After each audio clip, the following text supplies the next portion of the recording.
அனைவருக்கும் வணக்கம். KJJ at CSC channel மூலமாக உங்களை வரவேற்கிறேன். இன்னையோடைய டாபிக் ஃப்ளோ சார்ட். நம்ம பார்க்க முன்னாடி இன்னையோடைய புதிய வேர்ட் பார்க்கலாம்.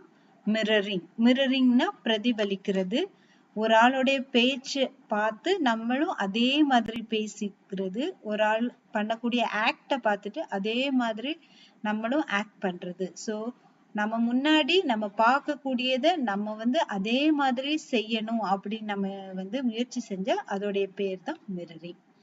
Flow chart. ஃப்ளோ சார்ட்னா என்ன அப்படின்னா, ஃபார்ம்ல நம்ம எதையாவது பார்த்தா அதை நம்ம என்ன பண்ணுவோம், ஈஸியா அண்டர்ஸ்டாண்ட் பண்ணிப்போம். நம்ம ஒரு லெட்டர் ஃபார்ம்ல பார்த்து அதை அண்டர்ஸ்டாண்ட் பண்றதை விடவும் நம்ம பிக்சர் ஃபார்ம்ல அதை பார்த்து அண்டர்ஸ்டாண்ட் பண்றது வெரி ஈஸியா இருக்கும். அந்த கான்செப்ட் தான் ப்ரோக்ராமிங்க ஒரு பிக்சர் ஃபார்ம்ல கொண்டு வந்திருக்காங்க. அந்த பிக்சர் ஃபார்ம்ல கொண்டு வர்றதுக்கு சர்டன் சிம்பிள்ஸ் யூஸ் பண்றாங்க. அதுதான் நம்ம என்ன சொல்றோம்னா இங்க விஷுவல் ரெப்ரசன்டேஷன் அப்படின்னா, ஃப்ளோ சார்ட் அப்படின்னா நம்ம ப்ரோக்ராம ஒரு பிக்சர் ஃபார்ம்ல விஷுவலைஸ் பண்ண போறோம். அதோடைய பேர் தான் ஃப்ளோ சார்ட். இங்க நிறைய சிம்பிள்ஸ் யூஸ் பண்ணிருக்காங்க. இது என்னென்ன சிம்பிள்ஸ்னு ஒன் பை ஒன்னா நம்ம பார்க்கலாம். The first symbol அப்படின்னா terminal or terminator. இது எதுக்கு யூஸ் பண்றாங்க? நம்ம இப்போ ஒரு ப்ரோக்ராம் எழுதும் போது ஃபர்ஸ்ட் நம்ம அல்காரிதத்துல என்ன சொல்லியிருக்கோம், ஸ்டார்ட்னு சொல்லியிருக்கோம். அதை முடிக்கும் போது ஸ்டாப்னு சொல்லியிருக்கோம். ஸோ ஸ்டார்ட் டு ஸ்டாப் எங்கெல்லாம் வருமோ அந்த இடத்துல நம்ம என்ன யூஸ் பண்ண போறோம், இந்த ஓவல் சிம்பிள் யூஸ் பண்ண போறோம். ஸோ ஸ்டார்ட் அண்ட் ஸ்டாப் எங்கெல்லாம் இருக்குதோ அந்த இடத்துல எல்லாம் நம்மளுக்கு ஓவல் சிம்பிள் வேணும். செகண்ட் ஒன் டிசிஷன் அப்படின்னா கண்டிஷன் செக் பண்ண போறோம். நம்ம கண்டிஷன் இப்போ ஒரு example, if A greater than B, if மட்டும்தான் யூஸ் பண்ணணுமா? No way. நம்ம கண்டிஷனுக்கு மொத்தம் 3 சொல்லியிருக்கோம். ஒன்னு இஃப், ஒன்னு ஃபார், ஒன்னு while. இந்த இஃப் கண்டிஷன் மட்டுமே செக் பண்ணும். ஆனா ஃபார் அண்ட் while நம்மளுக்கு லூப்பிங் கூட சேர்த்து அதுக்குமே நம்ம டிசிஷன் அதோடைய கண்டிஷனை இந்த மாதிரி ரோம்பஸ் பாக்ஸ் யூஸ் பண்ணி தான் நம்ம யூஸ் பண்ண போறோம். ஸோ இந்த ரோம்பஸ் பாக்ஸ் நம்மளுக்கு கண்டிஷனுக்காக யூஸ் பண்ணக்கூடியது. And the third one action processing. நம்மளுக்கு ஒரு அவுட்புட்டை நம்ம ப்ராசஸ் பண்றோம் அப்படின்னா அந்த ப்ராசஸிங், இப்போ ஏக்கு ஒரு வேல்யூ இருக்கும், பிக்கு ஒரு வேல்யூ இருக்கும், அது ரெண்டையுமே ஆட் பண்ணி சீல வைக்கிறோம். இது ஒரு ப்ராசஸ். இந்த ப்ராசஸ் எங்கெல்லாம் வருதோ, இந்த ப்ராசஸ் மட்டும் இல்லை, எந்த ப்ராசஸா இருந்தாலும் நம்ம என்ன யூஸ் பண்ணணும், ரெக்டாங்கிள் பாக்ஸ் யூஸ் பண்ணணும். Next input. இன்புட் எங்கெல்லாம் வாங்குறோமோ அது போல அவுட்புட் எங்கெல்லாம் டிஸ்பிளே ஆக்குறோமோ, சோ ரெண்டுக்குமே நம்ம என்ன யூஸ் பண்ணணும்னா இந்த parallelogram சிம்பிள் யூஸ் பண்ணணும். So for example a equal to 5 ஒரு இன்புட் வாங்கியிருக்கேன், b ஈக்குவல் டு 6 ஒரு இன்புட் வாங்கியிருக்கேன். சோ இன்புட் வாங்குற இடத்துல நான் யூஸ் பண்ணக்கூடிய பாக்ஸ் parallelogram. நெக்ஸ்ட் இது ரெண்டையும் ஆட் பண்ணி அவுட்புட்டை நான் டிஸ்பிளே பண்ணணும். சோ அவுட்புட்டுக்கும் நான் யூஸ் பண்ணக்கூடிய simple parallelogram. So once again இந்த நான் ரிப்பீட் பண்றேன். ஸ்டார்ட்டுக்கும் ஸ்டாப்புக்கும் நம்ம யூஸ் பண்றது oval, first one. Second one கண்டிஷனுக்காக யூஸ் பண்றது. தேர்ட் ஒன் ப்ராசஸிங்காக யூஸ் பண்றது. ஃபோர்த் ஒன் இன்புட் அண்ட் அவுட்புட்டுக்காக யூஸ் பண்றது. இந்த இது எப்பவுமே நம்ம யூஸ் பண்ணக்கூடிய சிம்பிள். இன்னும் வரக்கூடிய சிம்பிள்ஸ் எல்லாமே கொஞ்சம் ரேரா யூஸ் பண்ணுவோம். இது சர்க்கிள் கனெக்டர் அப்படின்னா ஒரு பேஜ்ல நம்ம ஃப்ளோ சார்ட் வரைஞ்சிட்டோம், மீதி ஃப்ளோ சார்ட் நெக்ஸ்ட் பேஜ்ல இருக்குது. நம்ம பேஜ் கனெக்ட் பண்ணுவோம்ல, சோ பேஜை கனெக்ட் பண்ணும்போது இங்க ஃப்ளோ சார்ட் டு ஃப்ளோ சார்ட்டை கனெக்ட் பண்றதுக்கு நம்ம யூஸ் பண்ணக்கூடியது சர்க்கிள் சிம்பிள். இல்ல என்ன லெட்டர் வேணுமாலும் கொடுத்துக்கலாம். ஆனா இந்த லெட்டரும் நம்ம கனெக்ட் பண்ணக்கூடிய அந்த லெட்டருமே சேமா இருக்கணும். ஃபார் எக்ஸாம்பிள் இதுக்குள்ளாடி நான் ஏ எழுதுனா அந்த கனெக்டர்ல எனக்கு ஏ தான் டிஸ்பிளே பண்ணும். இங்க பி எழுதுனா அங்க பி தான் டிஸ்பிளே பண்ணும். இப்ப இங்க P நான் யூஸ் பண்ணிருக்கேன்னா இந்த ஃப்ளோ சார்ட்டை எங்க கனெக்ட் பண்றேனோ அங்கேயும் P தான் யூஸ் பண்ணும். So this is the connector. Next one document. நம்ம ஏதாவது ஒரு டாக்குமெண்ட் மென்ஷன் பண்ணி வைக்கணும். இது எந்த இதுக்காக நான் இதை யூஸ் பண்றேன் அப்படின்னா, ஃபைண்ட் த ரிமைண்டர். நான் இங்க ரிமைண்டர் யூஸ் பண்றதுக்காக இந்த கோடிங்கை நான் யூஸ் பண்றேன் அப்படின்னா, ஃபைண்ட் த ரிமைண்டர். நோட்ஸ் மாதிரி எழுதுவோம்ல, நம்ம நோட் வந்து ஹிண்ட் மாதிரி பக்கத்திலேயே இது எதுக்காக நான் யூஸ் பண்றேன் அப்படின்னு நம்ம சொல்லி வைக்கணும். அதுதான் இந்த டாக்குமெண்ட். இது நிறைய ஹிண்ட்ஸ் நான் யூஸ் பண்றேன். இது ரிமைண்டர், இது இனிஷியலைசேஷன், அது இனிஷியலைசேஷன், இது வந்து பிரிண்டிங்க்கு, இது அவுட்புட்டுக்கு, அந்த மாதிரி நிறைய டாக்குமெண்ட்ஸ் நான் ப்ரிப்பேர் பண்றேன் அப்படின்னா இந்த மாதிரி மல்டிபிள் டாக்குமெண்ட் சிம்பிள் யூஸ் பண்ணி நான் நிறைய டாக்குமெண்ட்ஸ் கிரியேட் பண்ணி வச்சுக்கலாம். Next one is predefined process.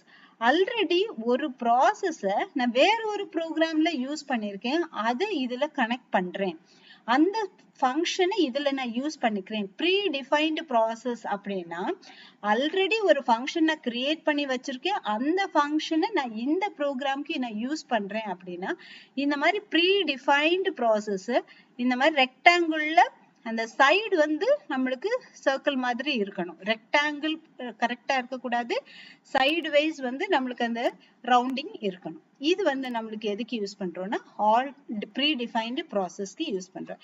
அந்த லாஸ்ட் ஒன் வந்து preparation, waiting for the input. ஏதோ ஒரு இன்புட்டுக்காக வெயிட் பண்ணிட்டே இருக்கும். ஃபார் எக்ஸாம்பிள் 2 ப்ராசஸ் நடக்குது, ஒரு ப்ராசஸ் முடிஞ்ச கூடிய அந்த அவுட்புட் தான் இன்னொரு ப்ராசஸோட இன்புட் அப்படின்னா இந்த இன்புட் என்ன பண்ணும், அந்த ப்ராசஸ் முடிகிறது வரைக்கும் வெயிட் பண்ணிட்டே இருக்கும். ஸோ ப்ரிப்பரேஷன் டைம், அந்த நேரம் நீங்க வந்து இந்த சிம்பிள் வந்து யூஸ் பண்ணிக்கலாம்.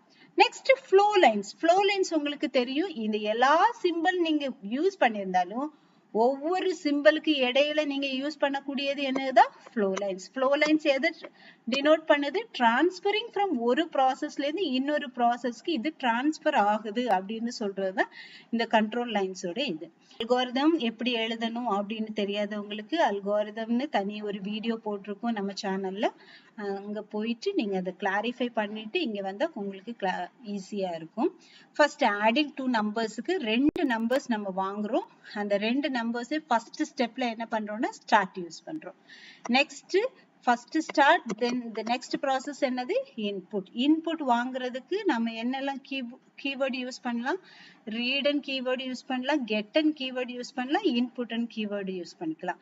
இங்க நான் யூஸ் பண்ணக்கூடிய கீவேர்ட் வந்து read a, b. So 2 number, so a and b. Next என்னது, இன்புட் வாங்கின பிறகு process. What is the process, calculation பண்ணணும். So calculate a plus b is stored in sum. So answer எங்க இருக்குதுமா, sumல இருக்குது. So we are going to display in step 4ல நம்ம அவுட்புட்டை display பண்ணணும். ஸோ டிஸ்பிளே இல்லாட்டா அவுட்புட் இல்லாட்டா பிரிண்ட், 3 கீவேர்ட் இருக்குது. எந்த கீவேர்ட் யூஸ் பண்ணியும் நம்ம இந்த அவுட்புட்டை வந்து டிஸ்பிளே பண்ணலாம். So next is stop. லாஸ்ட்ல என்ன பண்ணாச்சு, நம்ம அவுட்புட் கிடைச்சா ஸ்டாப் பண்ணிடணும். ஸோ இப்படி இருக்கக்கூடிய அல்காரிதத்தை நம்ம எப்படி வந்து ஃப்ளோ சார்ட் மூலமா ரெப்ரசென்ட் பண்ண போறோம் அப்படின்னா விஷுவலா எப்படி ரெப்ரசென்ட் பண்றோம். இப்போ ஸ்டார்ட் அண்ட் ஸ்டாப்புக்கு என்ன சிம்பிள் யூஸ் பண்ணணும், you have to use oval symbol. So startக்கும் ஸ்டாப்புக்கும் நம்ம என்ன சிம்பிள் யூஸ் பண்ணிருக்கோம், ஓவல் சிம்பிள் யூஸ் பண்ணிருக்கோம். ரீடுக்கும் பிரிண்ட்க்கும் என்ன சிம்பிள் யூஸ் பண்ணணும், parallelogram symbol. So இது வந்து ரீடுக்கு யூஸ் பண்ண சிம்பிள், இது நம்மளுக்கு பிரிண்டிங்க்கு யூஸ் பண்ணக்கூடிய சிம்பிள். ஸோ ரீட் அண்ட் பிரிண்ட்க்கு நம்ம parallelogram symbol யூஸ் பண்ணிருக்கோம். அண்ட் கால்குலேஷனுக்கு என்ன சிம்பிள் யூஸ் பண்ணணும், rectangle symbol. So calculation and the process க்கு rectangle symbol யூஸ் பண்ணோம். Find the even numbers. Even numbers வந்து நம்ம print பண்ண போறோம். Even numbers நம்மளுக்கு தெரியும் 2, 4, 6, 8 இந்த மாதிரி ஏதாவது ஒரு நம்பரை நம்ம வாங்க போறோம்.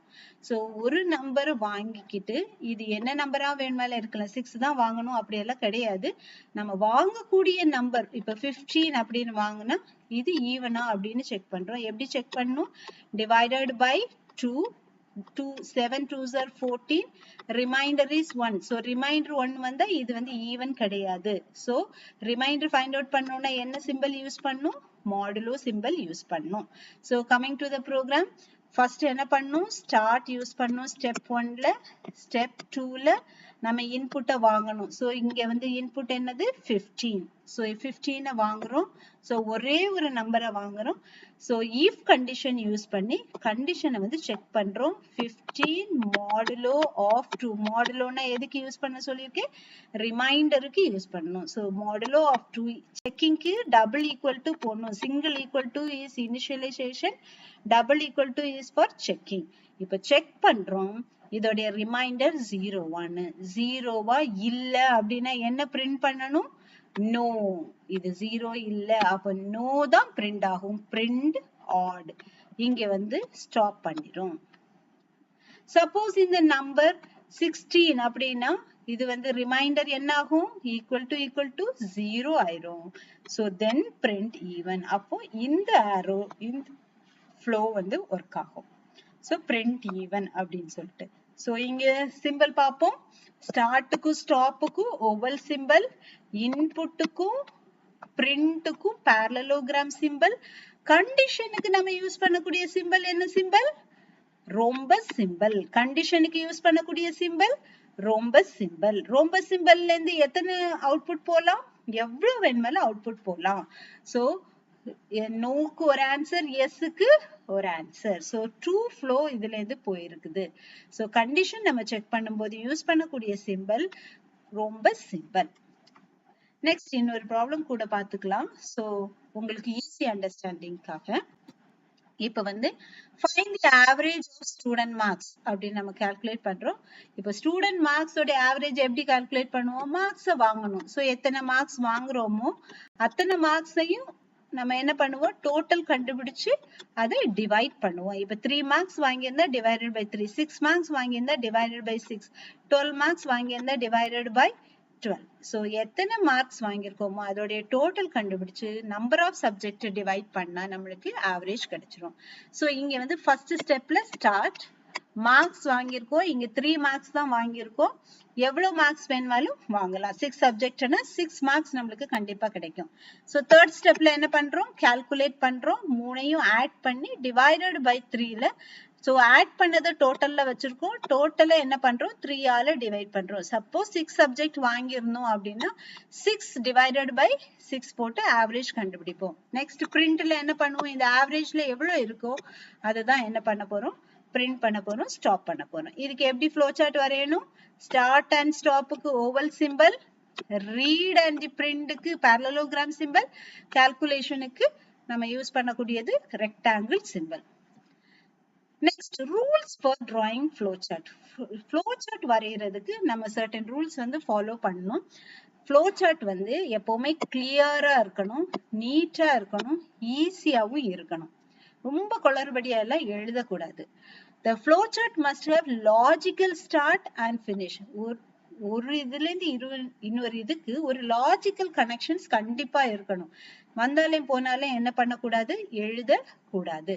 Only one flow line should come from the process symbol. ஒரே ஒரு flow line. இங்க பாருங்க, ஸ்டார்ட்ல இருந்து இன்புட்டுக்கு எத்தனை flow line? ஒரு flow line. இன்புட்ல இருந்து கண்டிஷனுக்கு எத்தனை flow line? Only one flow line. ஆனா கண்டிஷன் நம்ம செக் பண்ணா மட்டும் more than one flow lines நமக்கு போகலாம். இப்ப பாருங்க, only one flow line should enter into the decision symbol. ஒரு decision நம்ம எடுக்கிறோம் அப்படின்னா இந்த decision symbolக்கு ஒரே ஒரு flow lines தான் வரணும். ஆனா 2 or 3 flow lines may leave from the decision symbol.